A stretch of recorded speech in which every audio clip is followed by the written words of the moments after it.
Absolutely not. Absolutely not. I know people say, oh, wait. You better thank God that I'm not the president. Because the first thing I would do, first of all, when it comes to victims, being able to seek redress, lawsuits, litigation, whatever it is, I don't want to do anything to get in the way of that. Absolutely not. But I will tell you this. I would find that everybody who possibly could be compromised, and I would blackmail the hell out of it. You want to talk about a compromise? I'll do it the old-fashioned way. Because when it comes to what I would do for our country, my country, I'll do anything. Anything. Up to and including going to a lot of people who say, you know what, be a real good idea for you to not change your mind. And the first person I get a hold of would be Bill Clinton. You know Bill today. So I don't have a beef with you. And your old lady, that's another story. You've been pretty good to her. To be somebody who would walk away from prosecution after all of that, the destroying files, you think she'd know her place. But oh, no, not Hillary. But you, Bill, you're a different story. And by the way, Bill, have you noticed how Bill is sliding his shoes when he walks? He doesn't pick up his shoes, and his mouth is always open. He's got what they call the Sicilian flu. This is a malady seen during great mafia trials, when right before it would go to trial, one elderly Don would have a heart attack, and they would come into IV, and they would have a doctor basically swear that this person cannot possibly endure a trial because of some type of cardiomyopathy or whatever particular pathology this person suffers from. They call it the Sicilian flu. That's Bill. Bill's walking around with his mouth hanging open. He's looking like, don't let anybody fool you. By the by, you're objective. Speaking of which, in the Epstein files, did you see that many people suggested that Joe Biden said that the person that you saw wears a mask? Now let me ask you this. Did you hear this? And there are people who say, well, that's crazy. Is it crazy? Let me ask you a question. Let me ask you a very, very simple question. And I'm not necessarily endorsing that idea. Is it possible that he could be, you know they use doubles, right? They have used doubles. Absolutely, positively. And I'm not talking about Saddam Hussein. I mean doubles, okay? There have been people who have watched very carefully. They allege that Biden has been seen all of a sudden growing significantly. They look at the auricles, look at the ear. You know those little folds are called auricles or pinna, P-I-N-N-A. And each particular ear has its own, almost like a fingerprint. And they did the same thing with Epstein. When he was taken out of the cell, there was a side picture of his ear. And somebody, because remember the crowdsourced people compare that ear with the other ears, and they say, that ain't Epstein. So question number one is, could it even be possible? If it's not possible, there's no use even talking. Is it possible that Joe Biden is not with us? That Joe Biden is in a state of some kind of suspended animation by virtue of whatever particular neurological fugue he is suffering from? Is that possible? Do you think that's possible? If it's not possible, give an example. Every now and then somebody will say, we didn't land on the moon. You've heard these people, right? They believe we did not land on the moon. It's ridiculous. Have you ever investigated that for any particular period of time? Have you ever spent the slightest amount of time investigating it? And most people say, well, no. May I suggest something? Start with the clothing of what the astronauts wore. Look at it.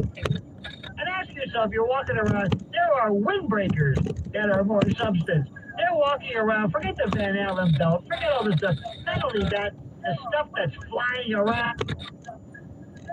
I'm not an expert on that one. But the question I have is simple. Is it possible that we could not have landed on the moon? If it's not possible, then I don't want to hear about it. Period. That's the critical thinking first step. If you say, well, It is theoretically possible. And then I will entertain further discussion. But if it's not possible, for example, if I said, do you believe, if somebody said that Hitler is still alive, is that possible? No. Mathematically, chronologically, medically, no. No. This, I can tell you with certainty. Now, so consequently, there's no use to even discuss whether it is. You see what I'm saying? There's no use to discuss it. So, but the question is it possible? Is it at all possible that Joe Biden, that we think is Joe Biden, ain't Joe Biden? Is that true? Friends, we're going to be discussing this. Also coming up, Trump's global influence overshadowing, by the way, politics abroad. What he has done, especially in France, how he has set a trend that will forever change the course of geopolitical hardware, so to speak. That coming up with me, Lionel, on the other side of midnight. The Other Side of Midnight with Lionel.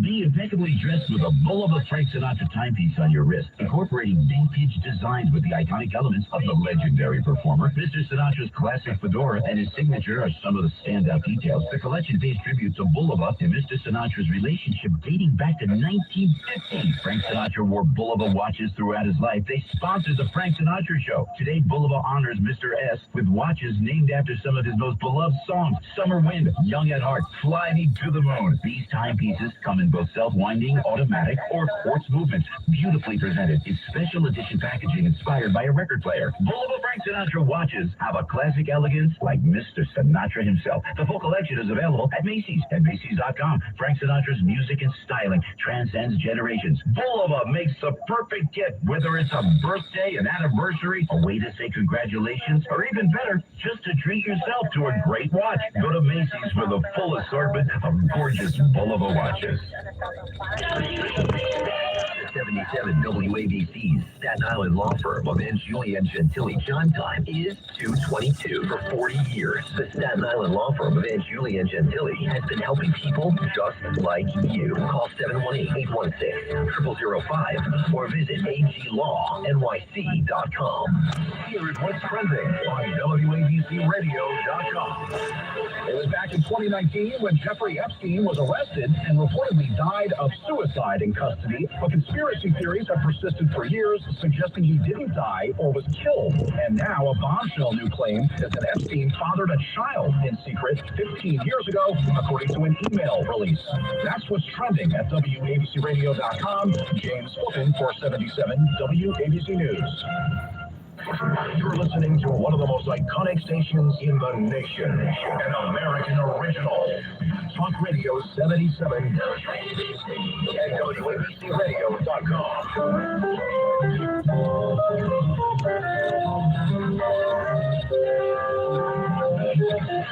It's the Other Side of Midnight with Lionel.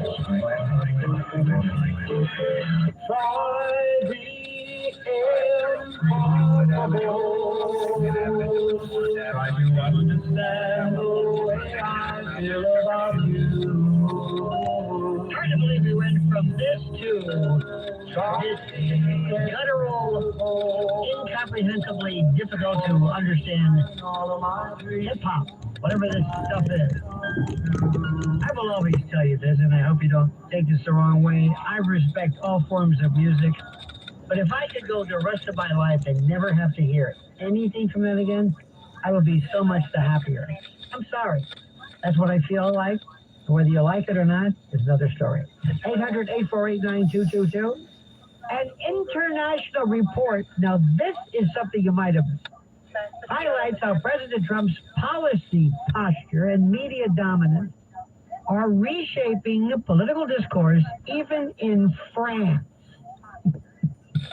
forcing foreign leaders and electorate to recalibrate, listen to this, domestic issues in light of U.S. actions, raising the question of how centralized power in Washington affects global governance.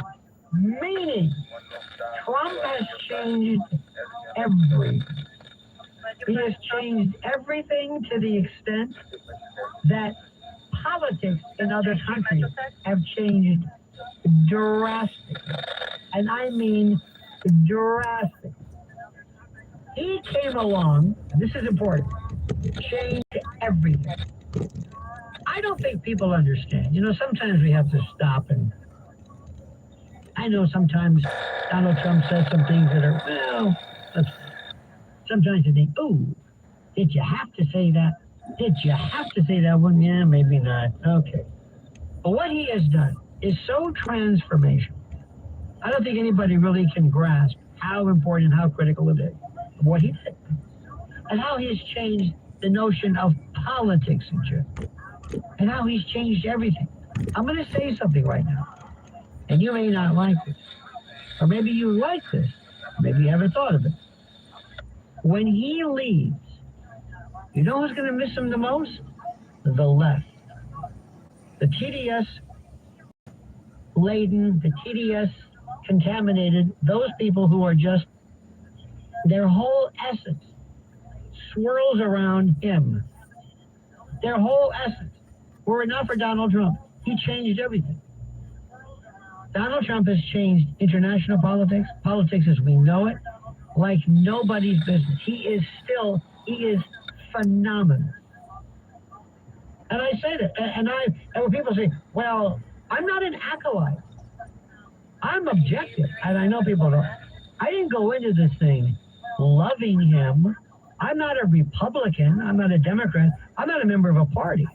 But what he's done is so transformational, it is beyond anything we've ever seen. 800-848-9222. Here's another great one for you.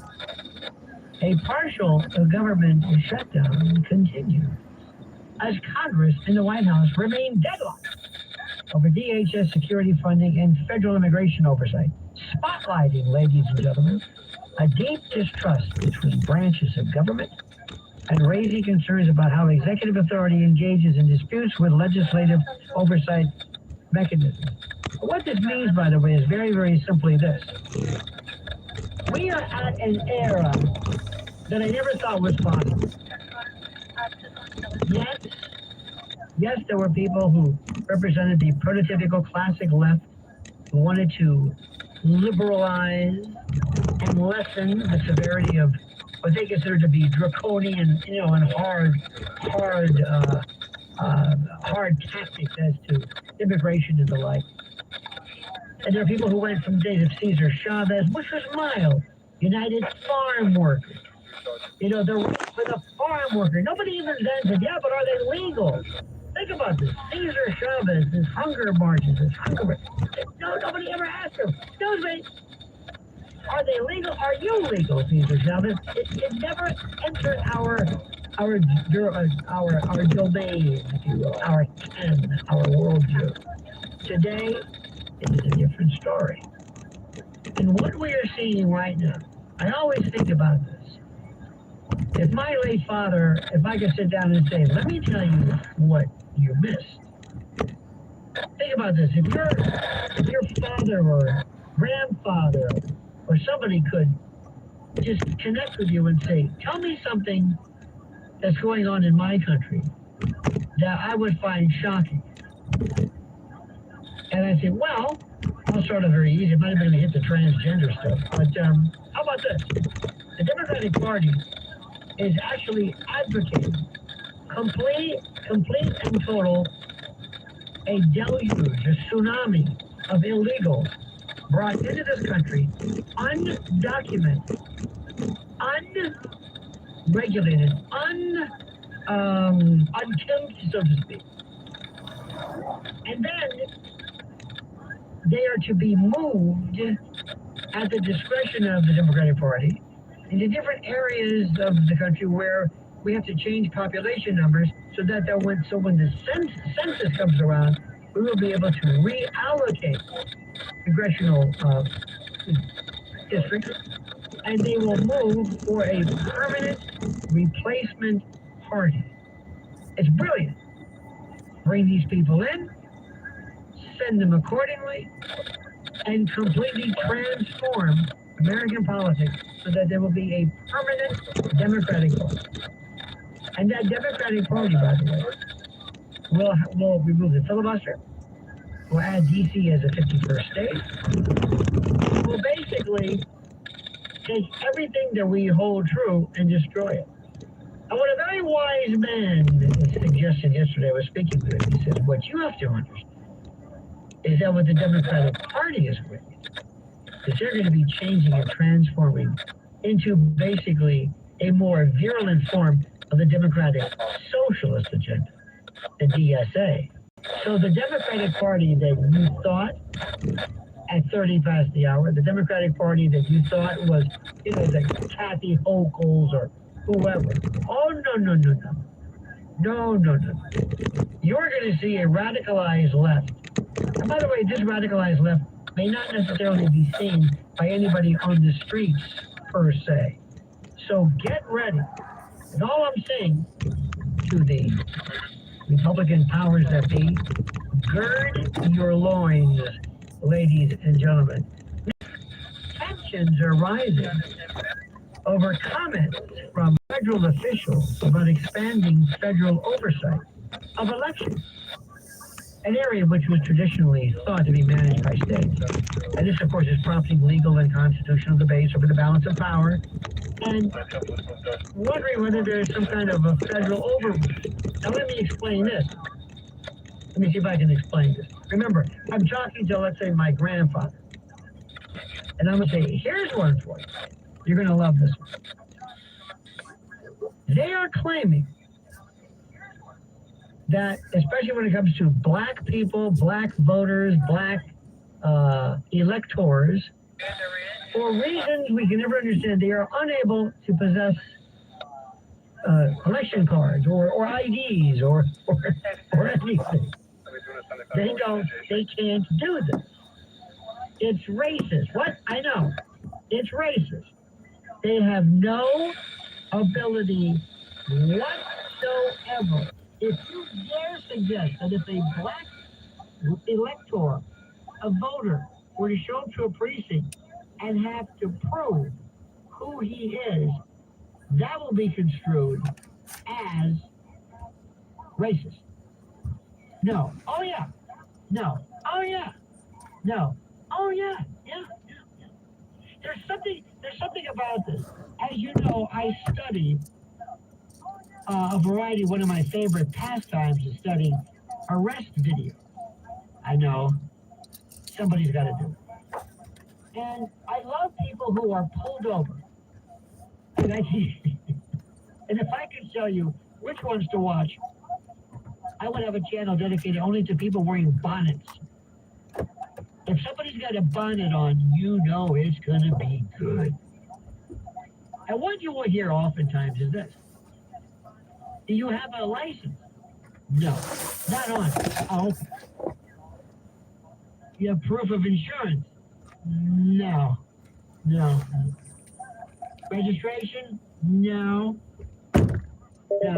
Your tag. You have a seized tag order. Your tag is expired. Uh-huh. Okay. You have an expired license. So, I mean, I can't tell you how many of these I've seen. So, no license on you. We used to have a thing where you could say a failure to display, but as long as you had an issue that, so you don't have a license on you. Your license was expired, or you never had one. You don't have a registration. You don't have proof of insurance, and you may not even have a tag. Now, somewhere along the line, I don't know how this happened, but I would venture to say that, 50 years ago, we didn't see this.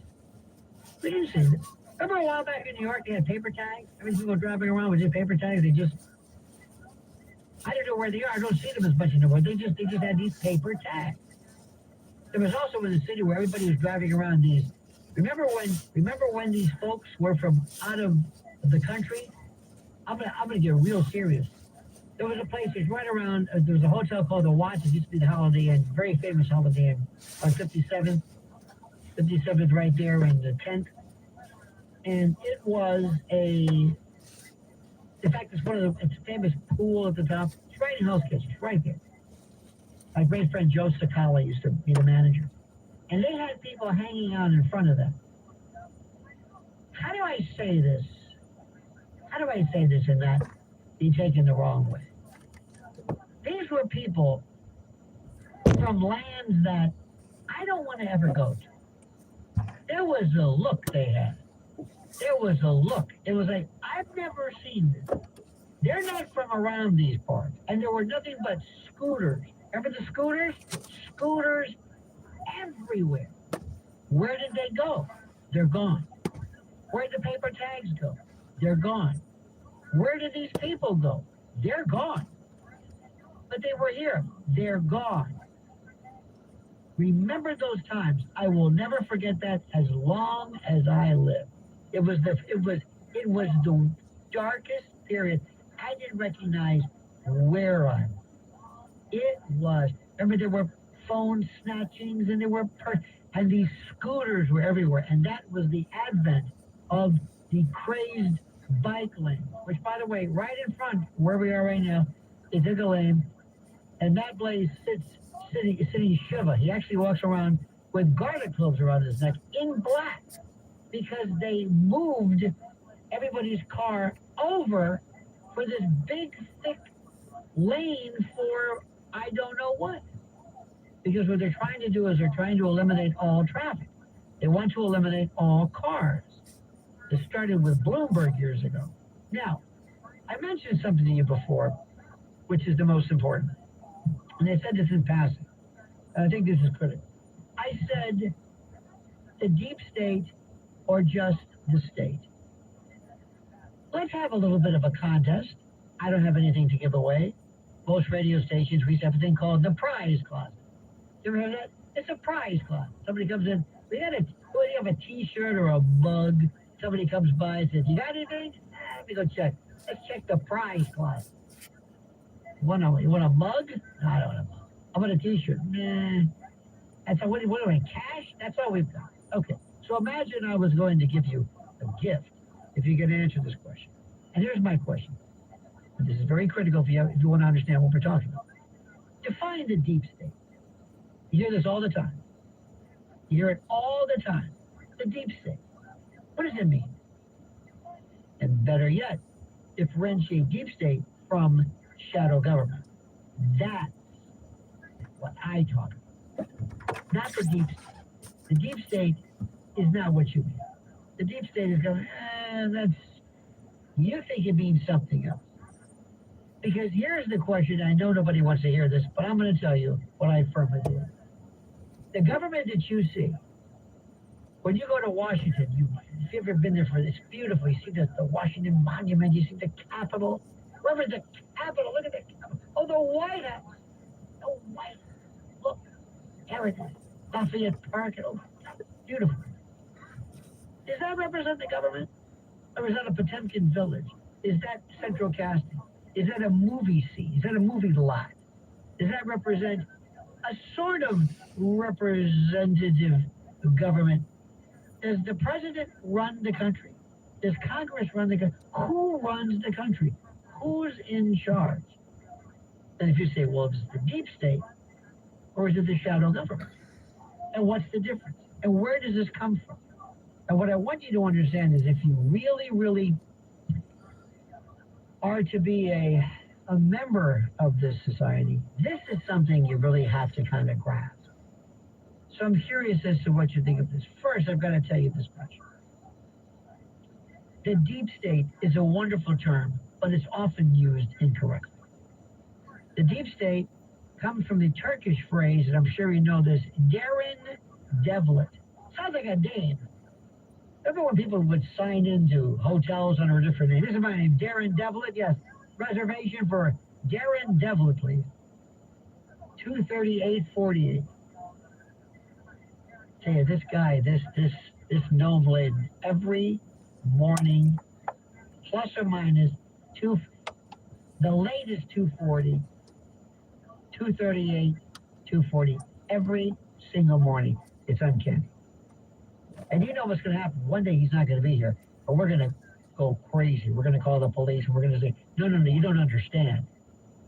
He's always here. Anyway, the deep state, this describes a kind of a hidden network. This is a Turkish word inside Turkey's military and their intel services and their bureaucracy that allegedly operated beyond that which was elected.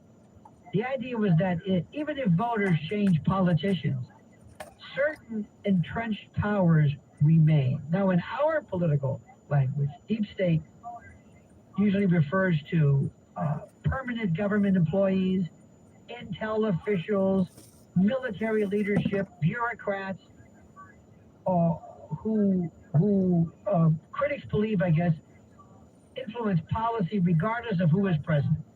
There is an infrastructure. There is a group in Washington and here in local politics, wherever your state, that no matter who comes in, does it really matter? Does it really matter? For example, right now we live in New York City. We have this moon bat, this benighted moon bat by the name of Zoran Mamdani. And the question is, do you notice anything different with him? Do you notice anything? No. I mean, I don't walk out and feel it, though maybe intellectually I do. And the reason is that the government, all the people that are there, city council, the people who work in the departments, this government is always there. Now, shadow government, that's the group of people I want to talk about. In the shadow government, this is my idea. In parliamentary systems like the UK, they talk about a shadow government. It's actually a formal and kind of legitimate. It means the opposition party forms a kind of a shadow cabinet that mirrors the sitting government. But in our rhetoric, the phrase takes on a completely different meaning. It implies a parallel structure that operates behind the scenes, maybe above, sitting atop all of this, that really controls things, that pulls the strings, that coordinates power. Unlike the deep state, which operates with, entrenched people, bureaucrats, shadow government suggests a separate layer of influence elsewhere. And what this president has done, more than anything else, is to do more to affect and destroy the shadow government. And where is that from? The UN, Bilderberg, World Health Organization, all these separate groups that act separate and distinct, separate and apart from everything else. And then what they want to do is they want to destroy our independent sovereignty. And people like Joe Biden and others, Antony Blinken and those, will act as a means of ceding, C-E-D-I-N-G, ceding power to the UN. Let me tell you how it works. The UN one day is going to pass a resolution that says that gun violence and gun crimes and gun horrors are an epidemic. And that they act as an epidemic in our society, and that they are to be treated almost like a health plague. And they will declare the United States the victim of this pandemic, similar to AIDS. A Democratic president will then turn over, will cede, will abnegate, will give up, will abrogate, will destroy, turn his back on that which is fundamentally American, and say, we will sign on to a treaty. We will sign on to an understanding. We will be a part of this global group, and we will cede authority to them. And we will lose it and never get it back. You think we're close to that? You think we're close to that? You better believe it. And what you also have to understand, what scares me, people have to grasp as well, is we are an administrative country. We have administrative problems. You see, what's fascinating, what people don't understand, is that bureaucracy is really administrative. Groups, organizations, CDC, HHS, FDA, all of these groups that represent organizations. Let me ask you something. Look at what the CDC did. Look at what the CDC. Look how they controlled everything. This is beyond bureaucracy. CDC is one of the greatest conspiracies that ever existed, and it's a conspiracy. It's two or more people who are joined together in a kind of a nefarious group that control individual freedom, that create a form of biomedical tyranny, biomedical martial law, and we lost our soul to the CDC. Without question. And Fauci, the fact that they never got him on anything. And Bobby Kennedy, God bless Bobby Kennedy. I know he's trying. He's working on diet and seed oil and red dye number 5, and okay, that's great. That's terrific. But we never went after the real story. And that is whether you and I have a constitutional right to override the mandate of an administration, of an administrative organization. Think about it. Let me also ask you something. Tell me you don't doubt that there's going to be round 2 of COVID. Or something. It's not going to be called COVID. It's going to be called something. Tell me you fully are aware of the fact that whatever you saw before was a precursor to something now that's gonna just sock you with a wallop like you can't believe. Too many people got brutally rich on it.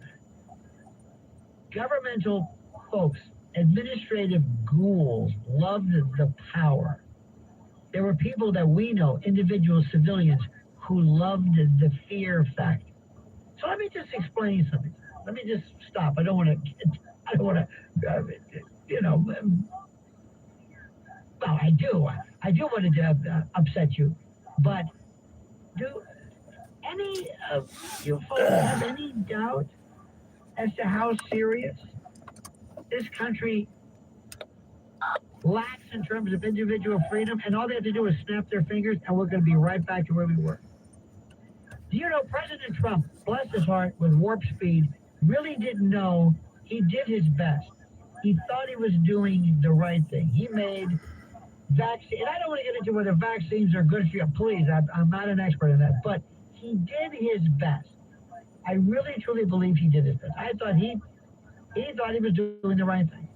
But if this came around today, and it will come around today, what do you think will happen? What did they say when they said the CDC, the NIH, let's come up with some other ones, demand that you stay in? Remember, shelter in place. Remember the first time we heard that term, shelter in place? Remember how at 7 o'clock every night, I'll never forget this, opening up the windows and hearing people with trumpets and pots and pans, thank you, first responders, acting in concert in this routinized obeisance. It was like this ritual we went through. It was the most frightening thing. I told my wife, I said, are you hearing this? Do you see what this is? People just, some might say, well, no, this is showing thanks. No, it's not. It's showing the fact that you've succumbed to this. And it's horrible. And let me tell you something. It's going to come again. Who is going to protect us? And not to really freak you out? No. Do you know what's going to happen the day that President Trump walks away, gets a Marine One, waves goodbye, and back to Mar-a-Lago? Do you know what's going to happen? You think they're going to say, well, we learned a lesson from him? You think J.D. Vance is going to be able to hold these bastions of constitutional savages off? Do you think so? Do you think people are going to be, provided we win, but do you know what's going to happen? What have we learned? What have we learned from COVID? What have we learned from it? Nothing. You still have your mask? I still see people walking around. I still see. I can be in a CVS or someplace, and the manager will have a kind of a remnant of a mask under his chin. And I want to pull him aside and say, what's the matter with you? So remember something.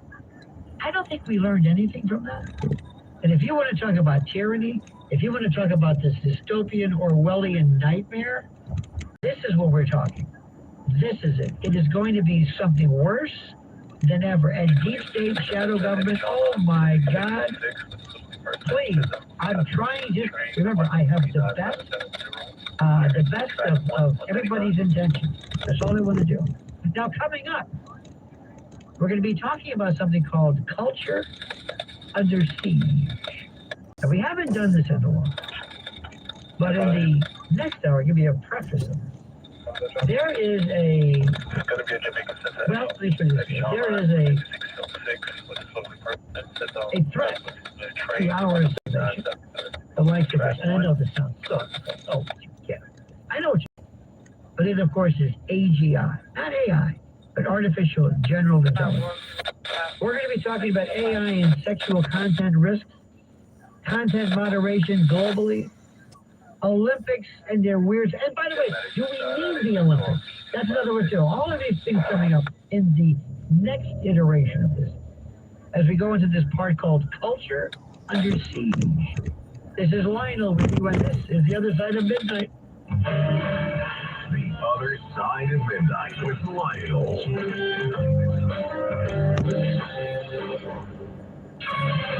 This is the Worldwide News Network. Extra. In Texas, Governor Greg Abbott is taking steps aimed at stopping kids from walking out of class to protest. Abbott says school districts will face funding cuts and legal liability if they let kids walk out of class that way. We have to improve test scores among our students. You're not improving test scores if you're skipping class. If you're student, you have a job, and that's to go be in a class. If you're a teacher or educator, your job is to be educating the students. The move comes as hundreds of students nationwide have been seen walking out of class in protest of ICE raids. The Texas Education Agency investigating several districts to see if teachers and counselors encouraged the walkout. Abbott says the responsibility of the superintendent, the principals, and the educators to make sure those children who are in school getting the education they're supposed to be getting. I'm James Flippin, and this is the Worldwide News Network.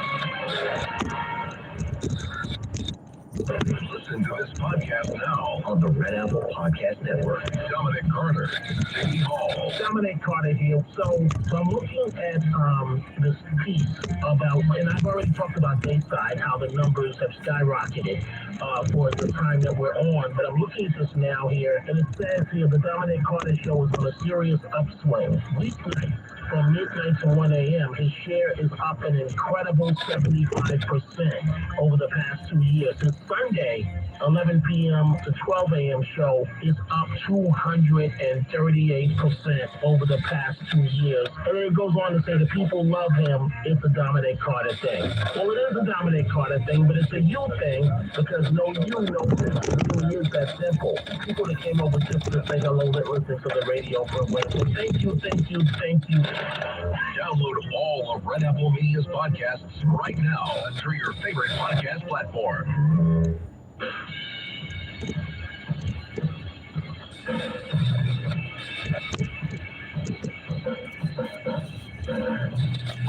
The Other Side of Midnight with Lionel.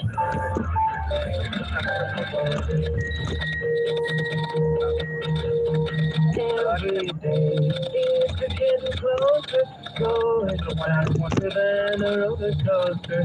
Love like it will really come my way. That's what I think of the song.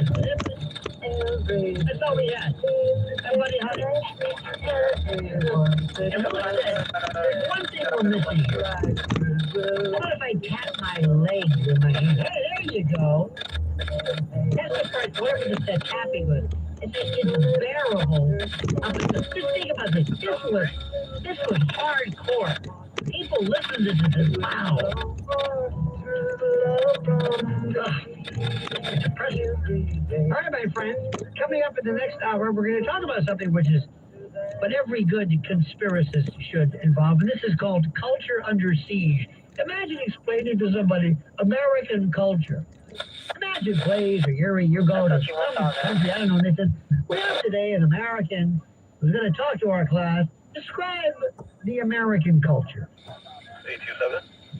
What would you even, where would you start? Well, I mean, just imagine. Give him a ticket. Sounds like a turkey. This is like a gobbling turkey, a wild turkey. This, of course, is from our favorite woman who is Sharon getting arrested, who was screaming, give him a ticket.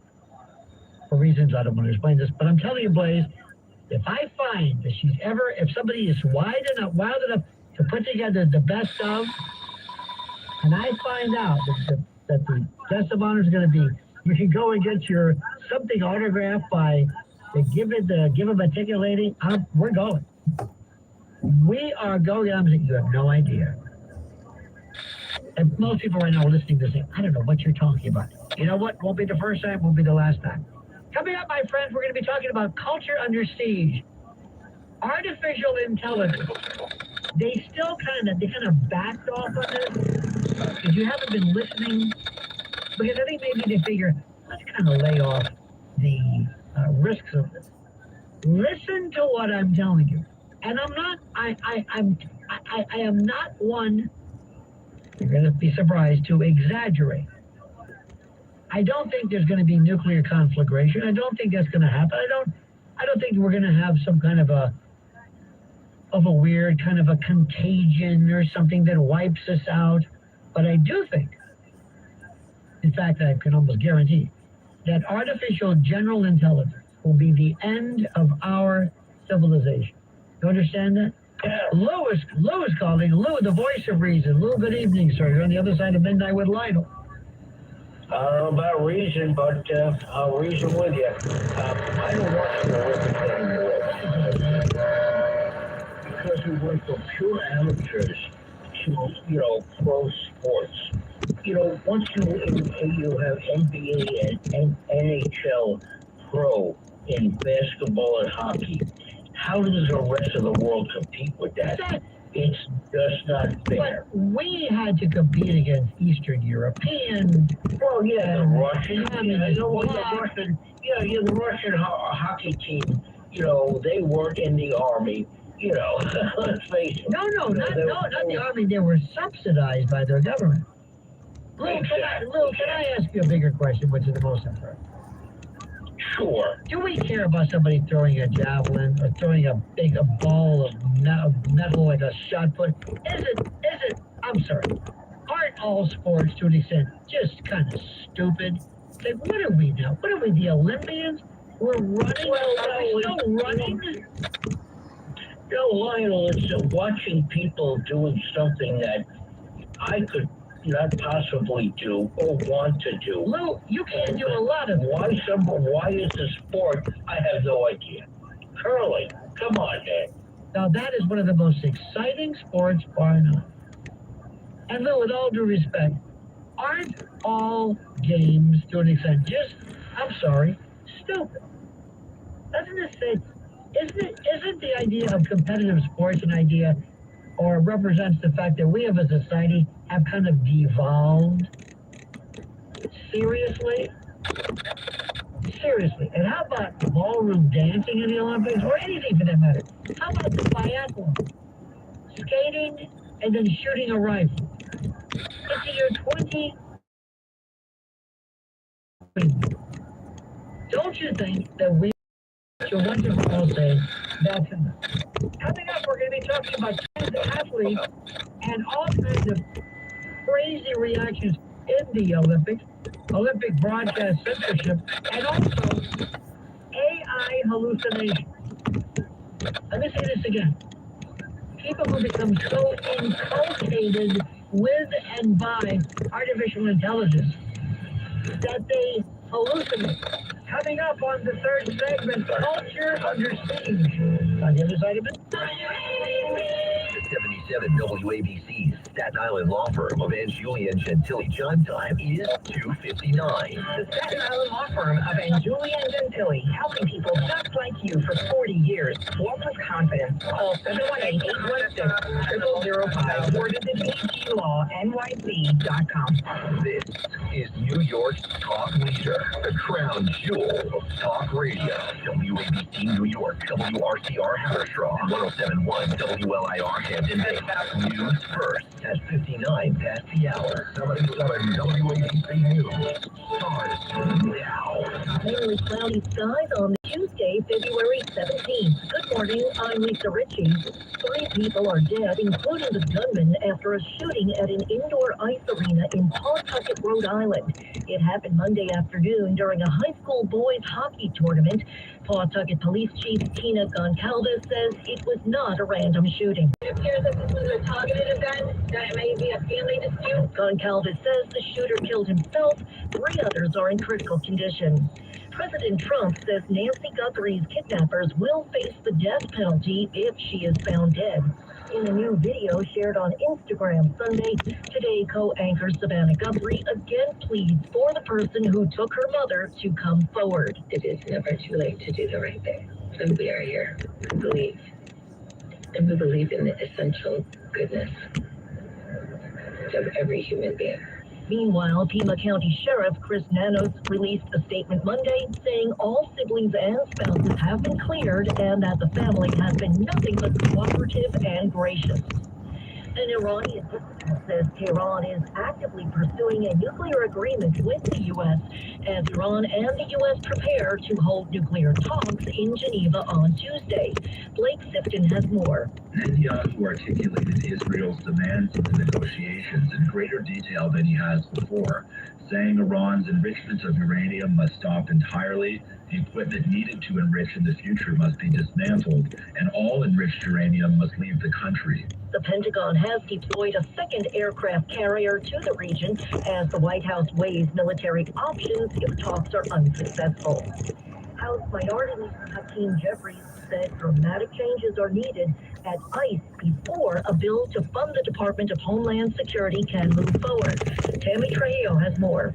Jeffries made the comment during an appearance on CBS's Face the Nation. We know, and the American people clearly know, that ICE is totally out of control, and they need to be reined in, because the American people deserve immigration enforcement that is fair, that is just, and that is humane. Funding for the department lapsed early Saturday after lawmakers left Washington, D.C. for a 10-day recess without reaching a funding deal. An issue is the Democrats' push to reform ICE after the fatal shootings of 2 people by federal agents in Minnesota. Republicans say some of what the Democrats want, such as agents not being allowed to wear masks, are non-starters. I'm Tammy Trujillo. Meanwhile, border czar Tom Homan says nothing will change for ICE operations, even as funding for the Department of Homeland Security was allowed to expire. New York City's super speeders are racking up millions of dollars in speed camera tickets. Noah Layton has the story. There is a group of so-called super speeders who owe a total of $10 million in fines. A new report by Transportation Alternatives finds 52% of those violators drive luxury cars. One BMW driver has shut up $70,000 in fines. A Mercedes-Benz driver who still is on the road has more than $93,000 in violations. Noah Layton, WABC News. A lot of economic data will be released this week. John Terrett reports. So there was no real trade on Monday because it was the President's Day holiday, but lots of economic data coming out as the week goes on. On Tuesday, headlines say manufacturing and home builder confidence. Wednesday, housing starts, building permits, durable goods, industrial production, and the minutes of the January Federal Reserve meeting. On Thursday, the weekly jobless numbers and the U.S. trade deficit. On Friday, GDP, PCE, which is the Fed's preferred measure of inflation, new home sales, sentiment from the University of Michigan, and don't forget Walmart earnings, the world's biggest shop. On Thursday, John Terrett, 77 WABC News. In sports, the New York Mets have had several notable team captains in the past. David Wright and John Franco to name a few, and co-captains Steve Hernandez and Gary Carter. But current team owner Steve Cohen says there will never be a captain named under his ownership. He wants to let the locker room sort it out year in and year out. The Mets held their first full squad workout of the spring on Monday. Your forecast overnight looks like clouds and drizzle with a low of 34 degrees.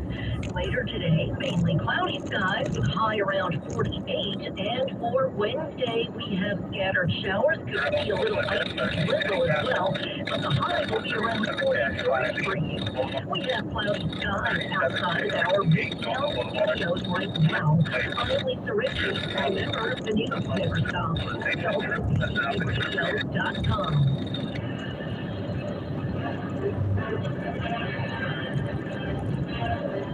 The views and opinions expressed by the individual hosts and their guests do not necessarily reflect the policies or positions of WABC Radio, its management, or its sponsors. Friends of the morning. Tuesday, good morning. With my guy Nick Allen there in Detroit, Michigan. Now it's Detroit days in my state, so you know you get phone. Everybody loves phone. My friend Tom from the city history to say, just a New Yorker. Whoa, much more guests along the way. Lots to discuss. Tuesday edition of Friends in the morning. Listen anytime. 77 WABCRadio.com and the 77 WABC app.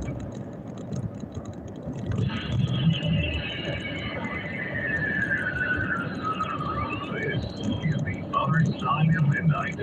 Spain Roberto with the Lions.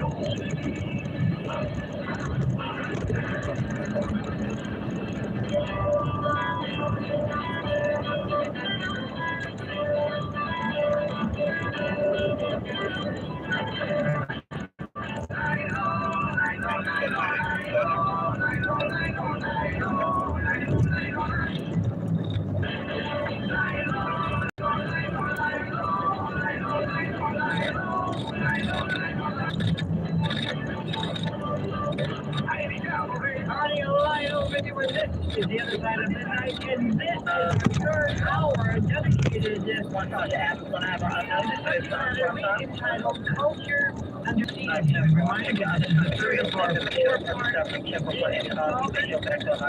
and next hour is called Midnight Mystery. And this is the one we save from that.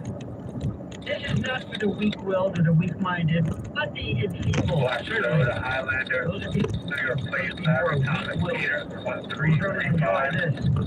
Number 800-849-222. New York License Plate, Larry, he is Atomic Theater, 1365. I have told you repeatedly. The vehicle was taken out of the streets On Warrior the vehicle Wednesday, came to this location. you will have, of course, tomorrow.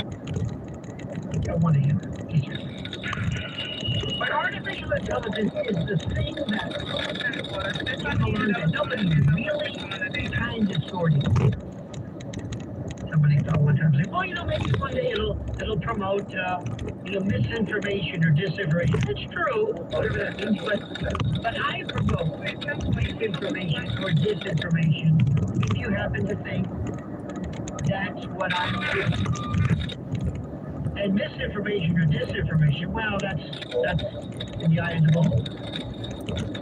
But I want to tell you something that it is something which is going to replace humanity. The reason why is because these bots, these devices, this system, this artificial intelligence AI system, and when it goes to artificial general intelligence, we'll get something that is referred to, Ray Kurzweil named it, singularity.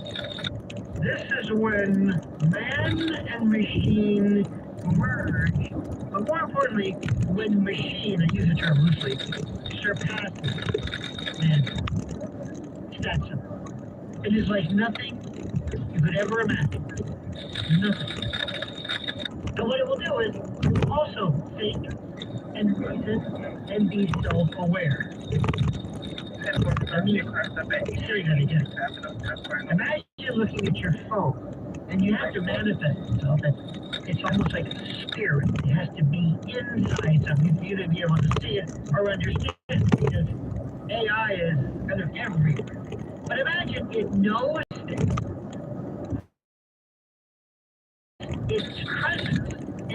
knows who you are, but it also creates itself through recursive self-improvement. It keeps programming itself. It writes its own code. And it gets better, it's stronger, and it completely alienates and dismisses itself and removes itself from you. You have nothing to do with it any further. It shuts you off.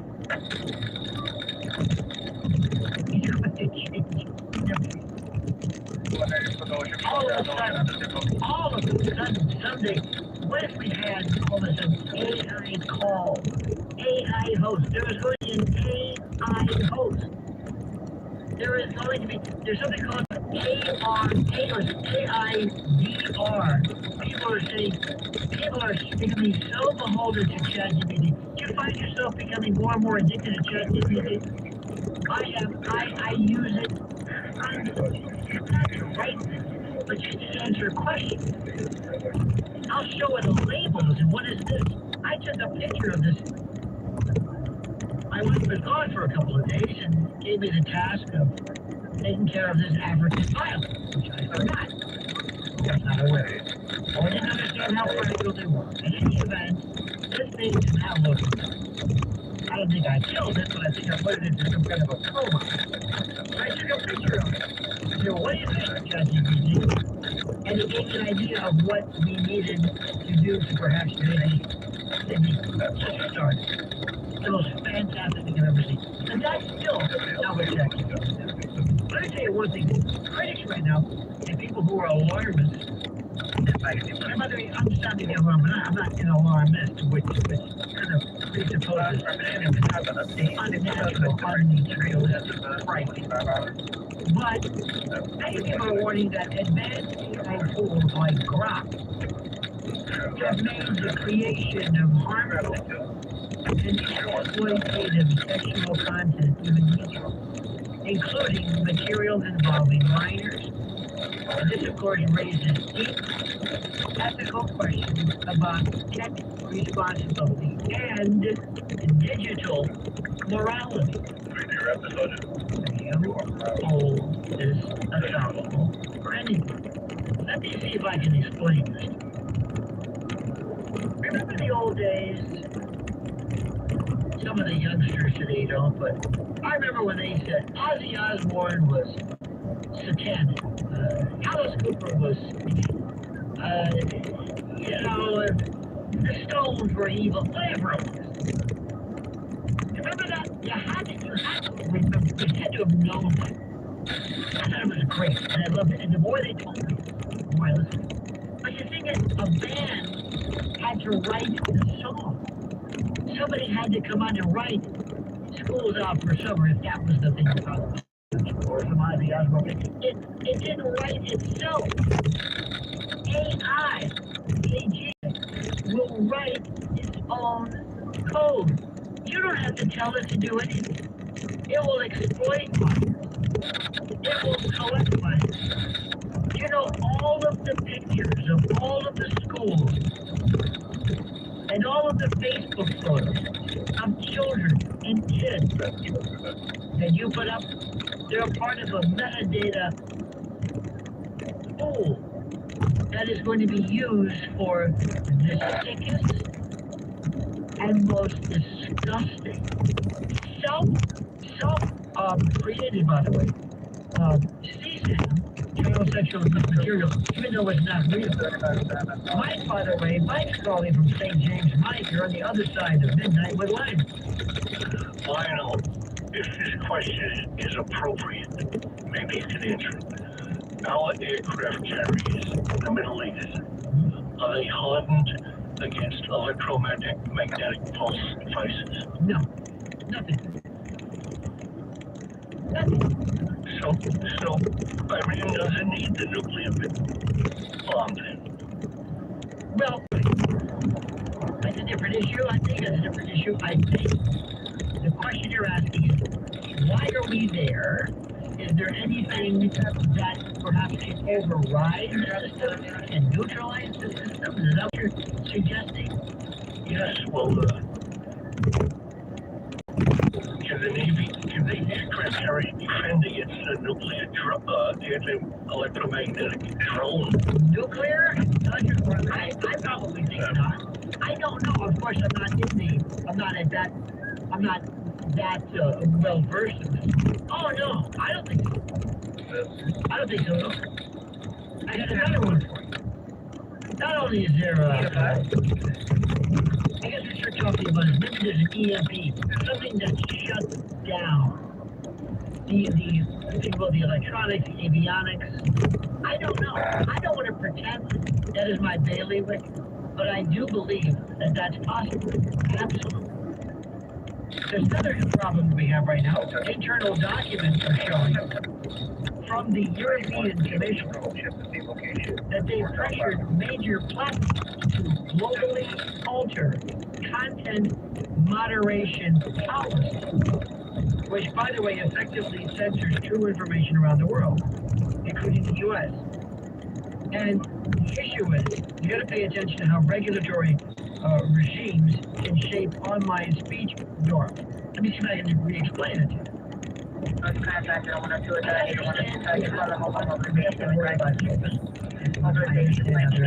degree of regulation, some degree of control. Issue. What does censorship mean? What does censorship mean? And how long and how much censorship can you allow to occur? Are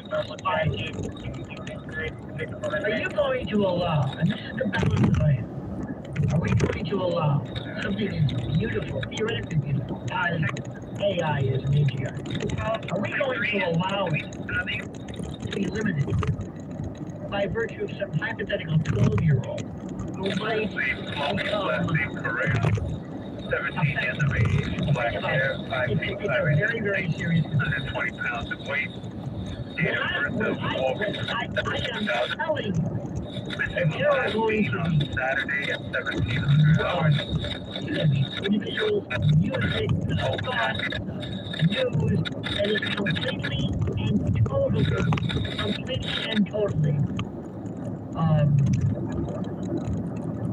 indistinguishable from reality. There's another issue too. Peter Thiel, NewYorkHip.com on X revealed that Palantir has been hacked. Do you, yes or no, do you know what Palantir is? Have you heard of it? Does it sound remotely familiar to you? Does it sound like maybe it's something you should look into? It is the granddaddy of them all. What is it? Peter Thiel is somebody who you should pay very, very close attention to.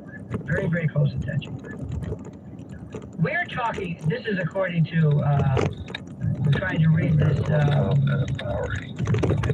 this is this is interesting. Peter Thiel says that Palantir, this is yesterday, was hacked.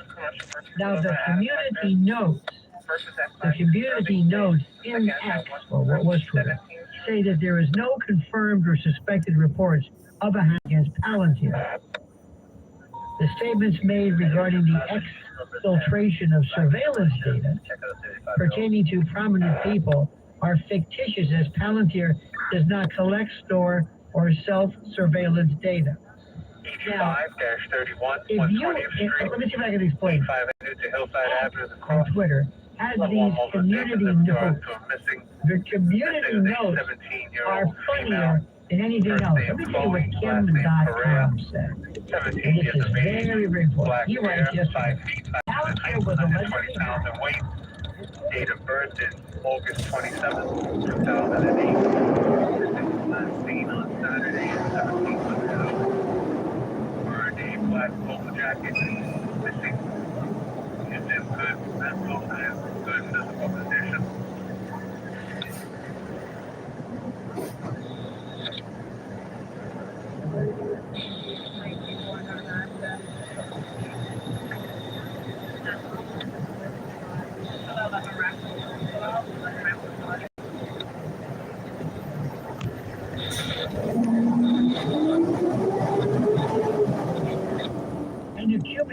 the biggest kind of blackmail material. Palantir is creating nuclear and bioweapon capabilities for Ukraine and is working closely with the CIA to defeat Russia. They believe they are 1 year away. They plan to achieve this by keeping Russia busy with meaningless peace negotiations. Palantir is responsible for the majority of Palestinian deaths, they say. That's another issue.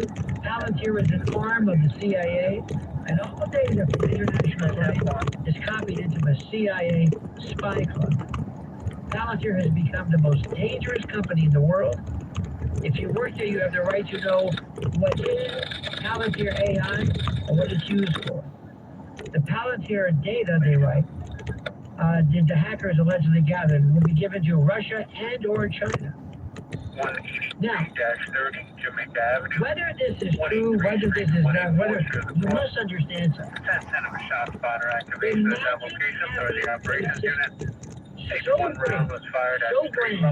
So enormous that every device, every person, everyone is on the Panopticon schedule, and that means that everything they have can be reached and surveilled. I will explain more of this. This should scare you on the other side of midnight. Other Side of Midnight with Lionel. Greg Kelly here. Donate now to ToysForTots.org, working year-round, delivering hope to children at Christmas time and beyond. In 2024, Toys for Tots provided over 30 million toys to nearly 13 million children in need. Donate now, please. Go to ToysForTots.org. Since 1947, Toys for Tots has distributed 708 million toys to 314 million deserving children. Working year-round, Toys for Tots. Donate now. Go to ToysForTots.org. That's ToysForTots.org. This is the Worldwide News Network Extra. Ratings are out for Super Bowl 60. NBC announced that the Super Bowl between the Patriots and Seahawks averaged just over 125 million viewers, making it the second most watched Super Bowl ever, only behind last year. While the number is high, it is down around 3 million viewers from last year. For the Worldwide News Network, I'm Nathan G.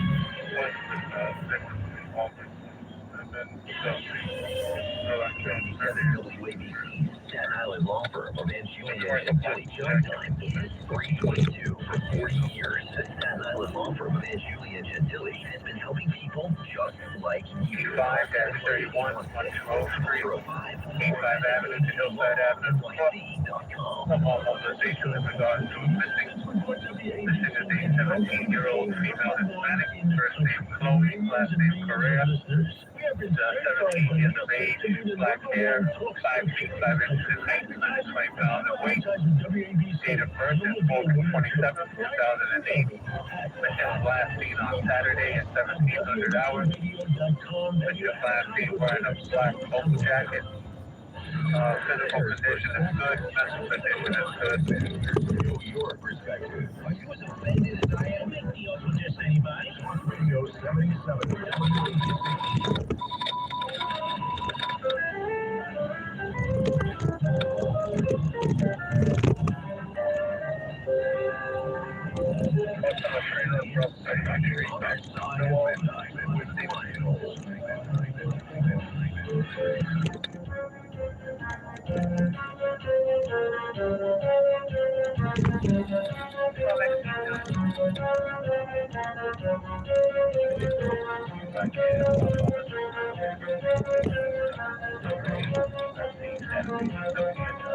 Very Eurythmics, right? No, it's not.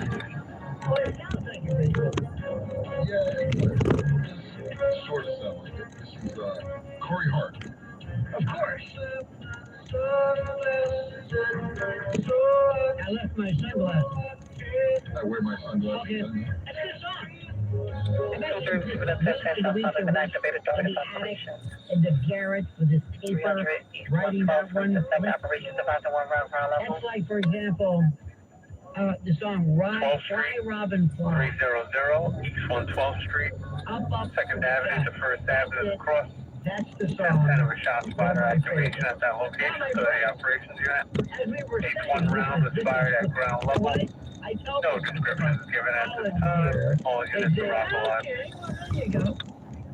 Now, what's also interesting is that there's some other problems too, is that the Olympics were broadcasting some censorship controversy. For example, Italy's state broadcaster altered iconic Renaissance artwork for Olympic coverage, triggering political backlash over artistic censorship, cultural integrity, and editorial control. Are the Olympics even relevant today? Ready for this? I want you to answer this question. Don't answer like somebody who's been brought up on it. But who cares who holds the gold medal for what? What matters? I'm dead serious. How much of what we do, the same thing goes for sports and certain elections, certain political things, but why does it even matter? Why does any of it even remotely matter? Who cares? Name one Olympic event that meant anything to you. Maybe the 1980s Miracle on Ice, that was the hockey game, whatever. Maybe,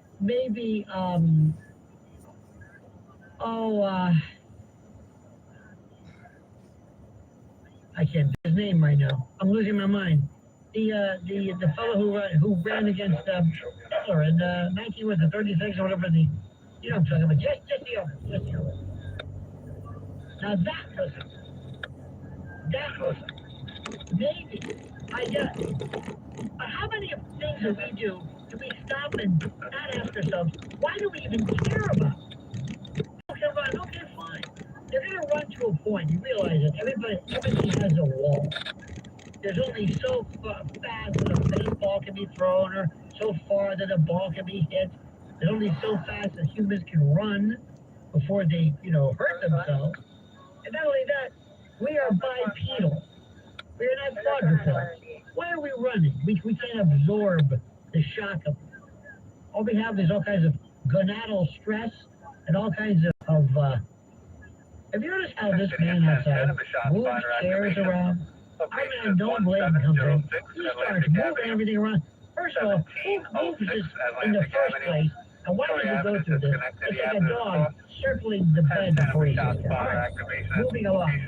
Here we go. Major U.S. broadcaster NBC apologized as he moved footage after misgendering a trans skier at the Winter Olympics, spotlighting how media coverage intersects with identity politics and cultural polarization. Have you ever transgendered? No, not transgender. Misidentified. Have you ever misgendered a person? Ever done that before? Anybody? I'm going to say something right now, and I think I speak on behalf of the entire human race by saying, I don't care about gender. Now, I'm not done. Not only do I don't care about gender, I don't care about misgendering.